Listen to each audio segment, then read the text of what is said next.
And now we come to number 10 in our series, looking at the book of Mark. This one's entitled The Last Days, as Mark records what is happening as Jesus very knowingly goes to his death. He knows what's coming. He knows what the intentions of the religious leadership there in Jerusalem really is. The last part of Mark 12 and then Mark 13, that's the material for this time.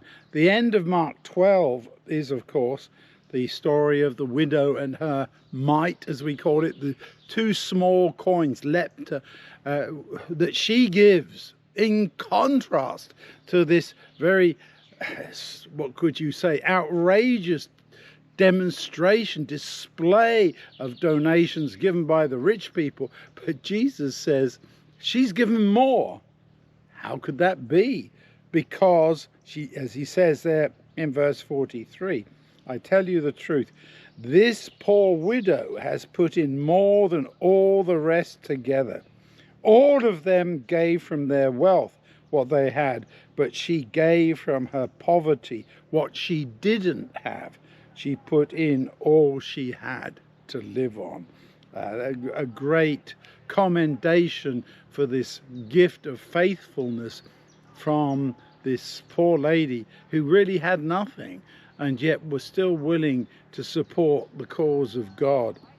Then in Mark 13, we see Jesus changing tack completely, because the disciples, very proud of their city and particularly of the temple, say, "Teacher, look at these massive stones and magnificent buildings." And Jesus immediately kind of dismisses that by saying, "You see all these great buildings? Not one stone will be left on top of another.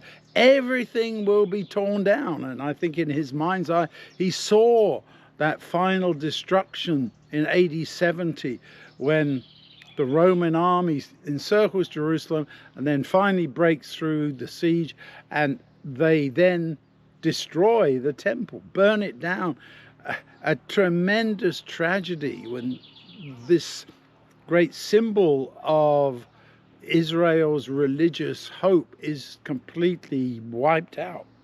And so when he says that, Mark records that Peter, James, John, and Andrew asked him in private, "Tell us, when will this happen? What's the sign that all this is about to be fulfilled?" And of course, in their mind's eye, the destruction of the temple is equivalent to the very end, the end of the world, as it were.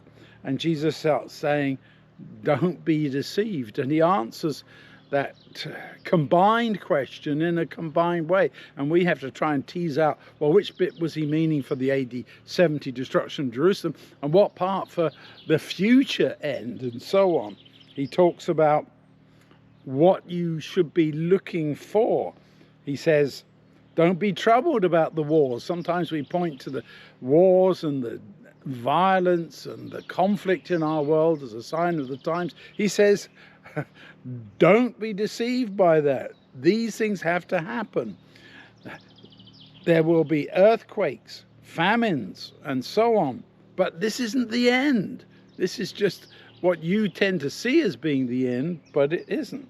And then he talks about the personal persecution of his people, the announcement of the gospel to everyone in the world.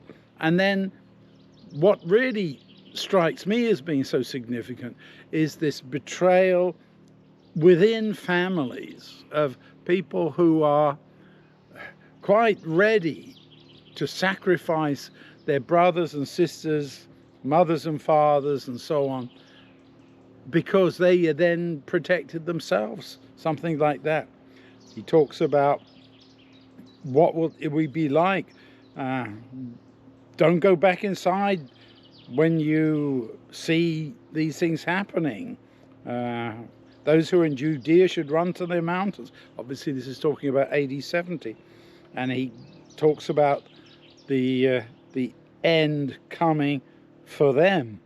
And then he wants to convince them that don't be deceived. That in fact, all the way through Mark 13, he's talking about don't be deceived. Don't let anybody trick you.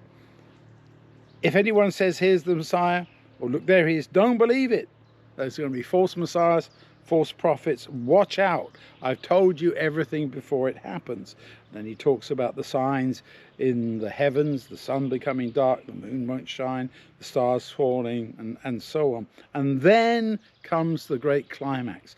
Then they will see the Son of Man as he comes on the clouds, possessing great power and glory. He will send out the angels and gather together all his chosen ones from wherever they are, from the most distant part of the earth to the farthest point of heaven.